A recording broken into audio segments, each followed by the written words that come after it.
जंगल से दूर एक छोटा सा गांव था जिसमें एक परिवार रहता था। गरिमा और उसका पति बिरजू और उनके दो बच्चे थे। गरिमा का परिवार बहुत ही हंसी खुशी से जीवन व्यतीत कर रहा था।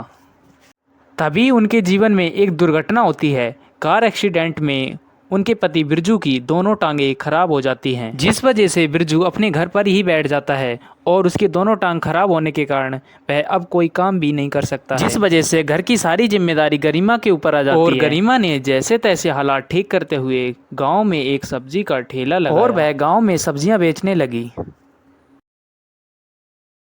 गरिमा बहन, ये तो तुमने बहुत अच्छा काम किया कि यहाँ तुमने सब्जी का ठेला लगा लिया। यहाँ गांव में सब्जी का एक भी ठेला नहीं था। हम सभी को सब्जी लेने के लिए पक्की सड़क वाले रास्ते पर जाना पड़ता था, जो कि हमारे घर से कितना दूर है। अब यहाँ पास में सब्जी होने की वजह से अब हम सब यहीं से सब्जी ले जाया करेंगे। इस प्रकार गरिमा का व्यापार ठीक ठाक चलने लगा। अब गरिमा को घर का काम और बाहर का काम दोनों करना जिस पड़ता वजह से था। गरिमा बहुत ही ज़्यादा थक जाया करती थी। अरे क्या हुआ गरिमा बहन, तुम आज बहुत थकी थकी सी लग रही हो।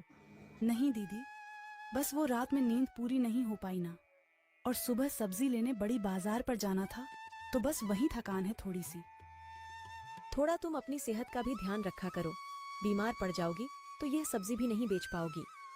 हाँ दीदी, बस ये सब्जियां बिक जाए तो मैं घर जाकर पहले आराम ही करूंगी। इस तरह सारी सब्जियां बिक जाने के बाद गरिमा घर आ जाती है। घर पर आने के बाद गरिमा अपने पति और अपने बच्चों के लिए खाना बनाती है। गरिमा, कैसा रहा तुम्हारा आज का दिन? जी ठीक रहा आज का दिन। सारी सब्जियां बिक गई। कल सुबह जल्दी उठकर बड़ी बाजार से ताजी सब्जियां खरीद कर लानी होगी, तभी उसे बाजार में बेचने जा पाऊंगी। गरिमा, मुझे माफ कर दो। मेरी लाचारी की वजह से तुम्हें घर का काम और बाहर का काम सब अकेले ही करना पड़ता है। आप ज्यादा चिंता मत कीजिए, मैं सब संभाल लूंगी। आप बस अपना ख्याल रखिए, बाकी का काम आप मुझ पर छोड़ दीजिए। चलिए, अब सबने खाना खा लिया है तो जल्दी से सो जाते हैं, सुबह जल्दी भी तो उठना है।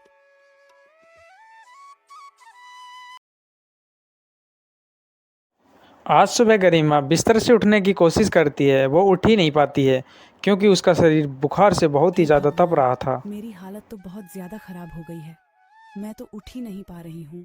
अब मैं बड़ी बाजार से सब्जी कैसे लाऊंगी? तबीयत ज्यादा खराब हो जाए।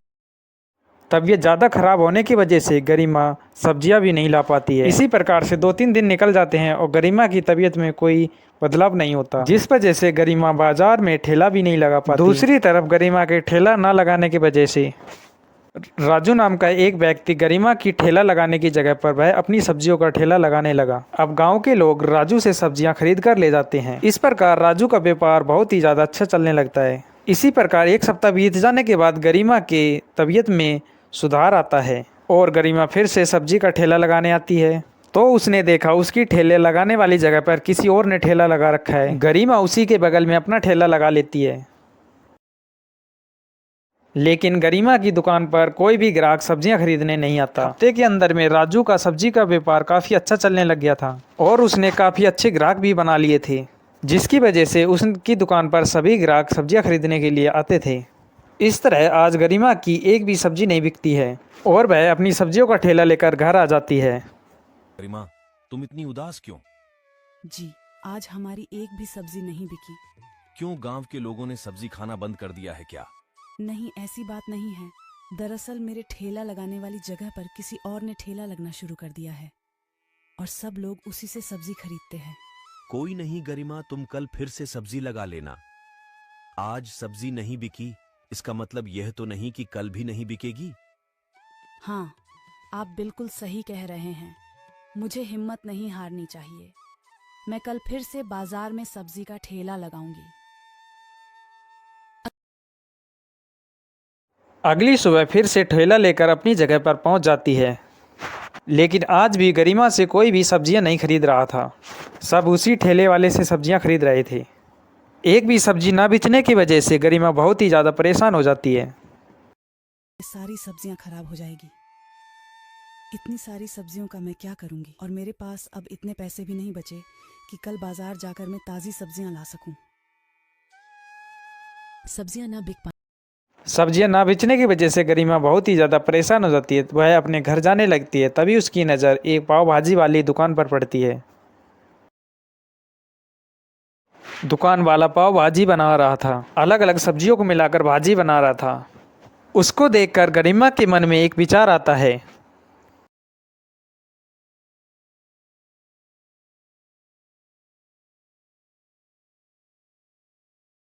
यह सोचकर गरिमा अपने घर आ जाती है और वह अपना विचार अपने पति बिरजू को बताती है।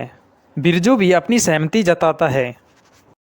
फिर क्या था, अगले दिन बाजार में गरिमा सब्जी के ठेले की जगह पाव भाजी का ठेला लगाती है। गरिमा के पाव भाजी के ठेले पर से बहुत अच्छी खुशबू आने लग रही थी। उसके ठेले पर से बहुत ही ज़्यादा अच्छी खुशबू आ रही थी। वहाँ पर लोग खाने के लिए पाव भाजी आ रहे थे। उसकी पाव भाजी की खुशबू ने लोगों को इतना ज़्यादा आकर्षित किया, वहाँ पर बहुत ही ज़्यादा भीड़ लग गई। इसी प्रकार से गरिमा का पाव भाजी का व्यापार बहुत ही ज़्यादा अच्छा चलने लगता है। अब गरिमा सब्जियों का ठेला छोड़कर पाव भाजी का ठेला लगाने लगती है और वे घर में सभी हंसी खुशी से रहने लगते हैं।